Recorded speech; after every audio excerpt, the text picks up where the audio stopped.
Billy, you'd find out that you've got the part of Pippin Took in the Lord of the Rings trilogy. What were you working on just before you left, and did you have time to prepare to go? I mean, did you obviously it dawned on you that you were going to be away for a considerable period of time. Yeah. Uh, did that take some time to sink in? I mean, what's the average shoot for a feature film is how long? It's like 12 weeks. Right, and then Yeah. suddenly that's more than 12 months that you're going to be doing it for. Exactly. And unless you're one of the leads, then you're not normally there for the whole 12 weeks. So yeah, that was one of the most shocking things is when the actual time came through. I thought that's at the start of that you can't see the end of it. It's not something that you think, oh, this finishes just before Easter.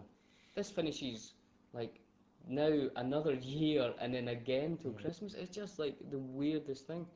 I was working in the Edinburgh Festival, in the International Festival, uh, at the Lyceum Theatre with a joint production with the Lyceum and the Traverse on a wonderful play by David Gregg called The Speculator.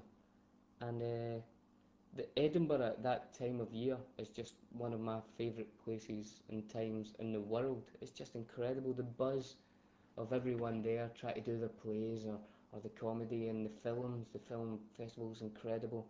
It's just a great place to be. So I was there with the knowledge that I was just about to go to New Zealand, which gave it another kind of lift. It was just a fantastic time.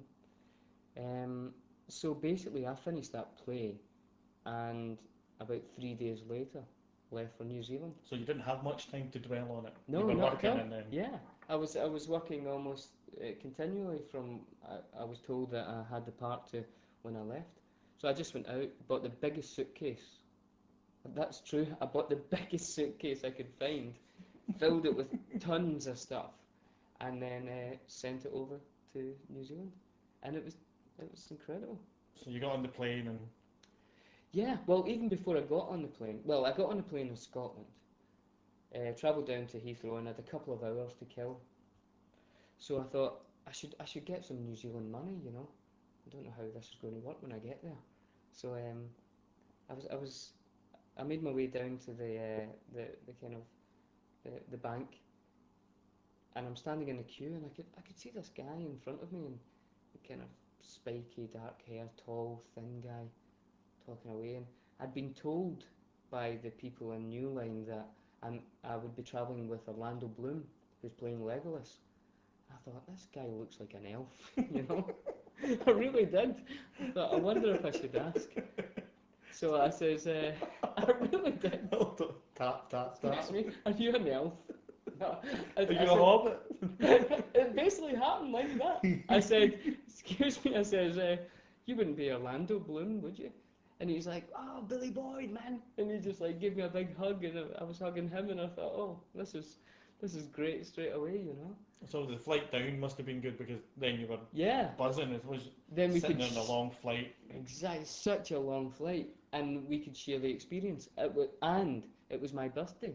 Oh, It right. was the 28th of August that we started off. So we get into the lounge before we left, and we're talking about each other and what we're going to be doing. I said, it's my birthday. He said, oh, we should get some champagne. So we got a bottle of champagne and got on the plane, and we were off and reading Lord of the Rings and pointing out parts that we like, and oh, this is a great. I remember this part where you do this, and talking about all that. You do this. I know, it's so weird. It was just the weirdest thing. And then because of the time difference, when we arrived in LA, which was the stopover to New Zealand, it was my birthday again. Oh, it's So we got tremendous. another bottle of Oh. champagne. Oh, the torture. Oh, it was awful. Oh, the hell. But it was great. It was just the perfect way to start it. And myself and Orlando are still great friends. So you arrived in New Zealand and did you start filming straight away? Not straight away. We had about, I think, 6 weeks preparation, which was taken up by script meetings with Peter and Fran, where we worked on the scripts and what we thought each scene was about. And I don't know anything about film, but that sounds quite rare.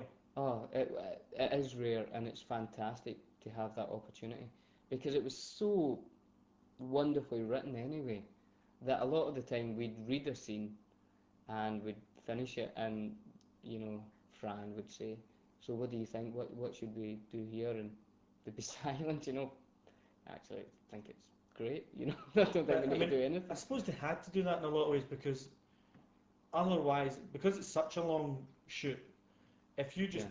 turned up and then were robots and they Uh-huh. went, right, stand there, say your line, look up, Oh, by the end of the third week, knowing people. that you've got another Oh, 14 and a half months to go, you would have been killing people. yeah, it was great. It was a great way to do it because everyone felt part of the process. Everyone feels they are such a part of this movie, and that's why even now people still, you know, although the movie's not out yet, but people are still so passionate about it. Um, there was no sort of, no one ever felt like I'm just being, you know, a puppet in this. Mm, Everyone felt part of it, which was great. mm.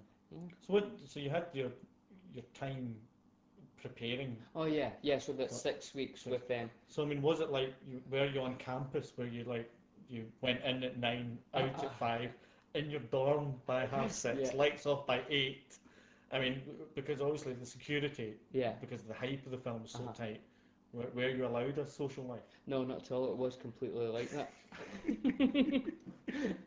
It was no, no. It wasn't like that at all. It was the days were really full with learning how to sword fence, learning how to canoe, um, working with the So it dialects. wasn't just script, it was Oh God, so training. many different things. Right. A lot of training, a lot of getting to know each other, which was another thing.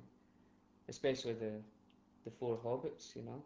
We it's I mean because we'd be doing that all day, you know, sword fencing, going to the gym, getting fit for this huge kind of undertaking.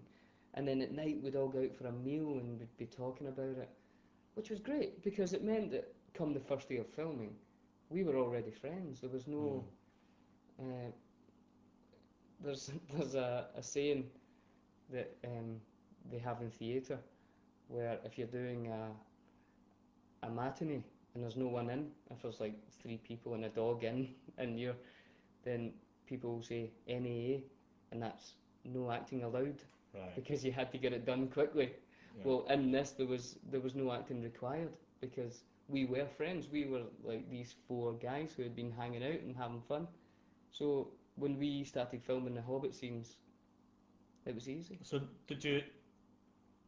did this kind of input to your character stretch all over? I mean, Uh-huh. were you there for your fittings for your costume, and it was just like, could you say, actually, can we have this or can we have that, or again, will you just say that's what you're wearing, that's your No, outfit? yeah, exactly. So there was a lot of time kind of with that as well. There was, you know, we had total input into that stuff, and to the point that they would actually film us on film and then show it back on a kind of rushes at night on an actual movie screen, so that we could look at what it would actually look like, what your character looks like. So there was a lot of makeup tests, a lot of, you know, is the hair right? Do these feet look right? We did a lot of kind of changing the feet, changing the hair, changing the clothes that we wear until everyone was satisfied with it, and there was the time to do that. So how long into it did you then have to remind yourself that you were filming Lord of the Rings? Oh I right, mean, obviously yeah, because yeah, it was so kind of big and yeah, weird and at then first. you go, wow, you know, I mean, whoa, and then when did it sort of go, not these bloody feet again? Yeah, it was about the third day. No, no, not at all. No, we're talking months in when, you know, if you're filming 6 days a week and you're up at 4:30, it does get tiring, but you know, it's the most rewarding work in the world. So, peop Learning how to sword fight. oh, it's Could you great. take me? I bet, hey, I tell you what, I bet I could now. We were taught by a guy called Bob Anderson, who's just a, a an absolute genius. He was like a sword fencing champion, and then he went on to teach people like Errol Flynn. He taught Errol Wow. Flynn. He did Darth Vader's fights in the first movie. He did the Princess Bride. Have you Right. seen that No, I movie? haven't seen that. Incredible movie. Watch that movie and watch the sword fencing in it. It's just it'll blow you away. So this guy was just this amazing kind of idol that I now have.